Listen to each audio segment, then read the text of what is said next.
తిరుపతి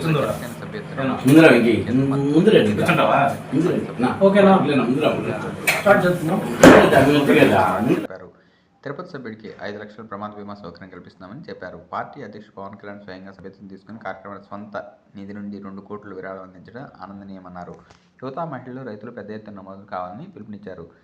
దేవర మనోహర్ చేసిన వ్యాఖ్యలను పార్టీ అధికారిక వైఖరిని ప్రతిబింబించాలని స్పష్టం చేస్తూ పార్టీ అంతర్గత విషయాలను బహిర్గతం చేయవద్దన్నారు. కూటమి ప్రభుత్వానికి జనసేన సంపూర్ణ మద్దతు తెలుపుతూ నియోజకవర్గ అభివృద్ధి కట్టుబడి పనిచేస్తుందని తెలిపారు. ఈ కార్యక్రమంలో స్థానిక నాయకులు పాల్గొన్నారు. సభ్యత్వ నమోదు కార్యక్రమం ఈరోజు మన వెంకట్రాయలు గారు మాట్లాడినారు. ఫిబ్రవరి 26 నుంచి కార్యక్రమం మొదలైంది. ప్రతి ఒక్కరూ క్రియాశీలక సభ్యత్వాన్ని నమోదు చేసుకోవాలని గతంలో కూడా 500 రూపాయలతో స్టార్ట్ అయింది.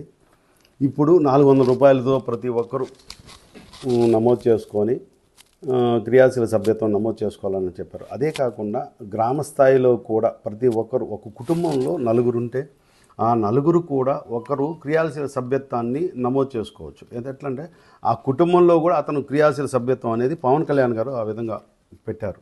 వాళ్ళు కూడా జనసేనలో ఒక సభ్యత్వం అనేది చేసుకునేది కాకుండా అతను కూడా ఒక జనసేన నాయకులుగా ఒక క్రియాశీల సభ్యత్వం నమోదు చేసుకోవచ్చు అనేసి చెప్పారు.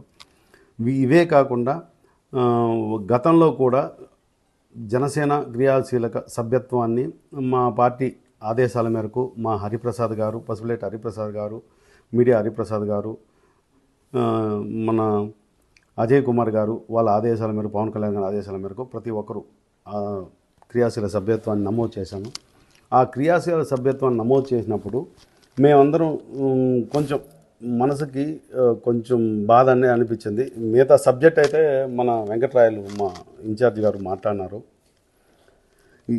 ఒక క్రియాశీల సభ్యత్వం నమోదు చేసినప్పుడు వాళ్ళకి సంబంధించిన కిట్ ఇవ్వడానికి కూడా మేము అతను ఇన్ఛార్జ్ అని చెప్పుకుంటున్న Devara Manohar POC point of contact అతను ఏం చేశాడంటే, మేము పోయేసి అతను కిట్ అడిగినా కూడా అది కొన్ని అనుచిత అది మేము మాట్లాడలేము.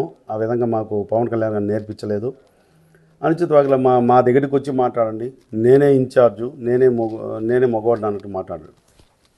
ఇది మించిపోతే జనసేనలో పులవర్తి నాని గారు ఎర్రవాళ్ళపల్లి నుంచి 6 మండలాల కాడ నుంచి ప్రతి ఒక 6 మండలాల్లో ఎవరికైనా కూడా సముచిత స్థానం కల్పిస్తూ ఎవరికైనా కూడా ఎక్కడ జనసేన ఉన్న ముందు జనసేనని పిలిపించి టెంకాయ కొట్టించడం కానీ, అతను పూజ చేయడం కానీ, ఒక పదవిలో అయినా కూడా ఇదే దేవర మనోహర్ అనే వ్యక్తి పెట్టిన ఎవరైతే పెట్టారు, కొంతమందిని పెట్టాడు నామినేట్ పోస్టులు ఇవ్వనని, అతన్నే పెట్టారు పులవర్తి నాని గారు. ఇప్పుడు ఒక కూటమి అనే దీన్ని ఒక విభిన్నం చేయాలనేసి అతను వైసీపీతో కుమ్మక్కయ్యి ఇదే విధంగా ఒక సాయి అనే అతను ఒక ఇసుక మాఫియా అతను ఈరోజు మాట్లాడాడు. అతను ఏం మాట్లాడాడంటే ఇసుక మాఫియాకి వాటికి మాకు సంబంధం లేదని మాట్లాడు.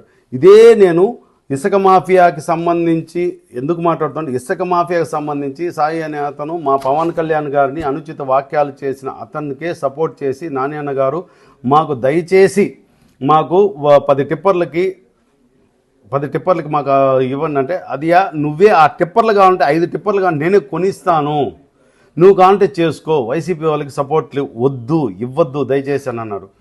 మా అధిష్టానం తెలిపిన మేరకు ఎవరు హరిప్రసాద్ గారు కావచ్చు, మా జనసేన పవన్ కళ్యాణ్ గారు కావచ్చు, ఎక్కడైనా గ్రామ స్థాయిలో అభివృద్ధి చేయండి, ఎక్కడైతే మన జన సైనికులు ఎవరైతే ఇబ్బంది ఉన్నారో, ఒక గ్రామంలో ఒక చిన్న ఆపద ఉందో అక్కడ జనసేన ఉందని చూపించండి అనే భరోసాని పక్కన పెట్టి ఇక్కడున్న నియోజకవర్గ స్థాయిలో ప్రతి ఒక్కరిని బలోపేతం చేసి మాతో రండి, నేనే నాయకుడిని, నేనే ఇన్ఛార్జిని అంటున్నాడు. పాయింట్ ఆఫ్ కాంటాక్ట్ అని పెట్టిండు. అతను అవినీతి చేయలేదన్నాడు. ఇది ఎందుకంటే ఈరోజు తిరుచానూరులో పెట్టడానికి గల కారణం, తిరుచానూరులో ఈ విధంగా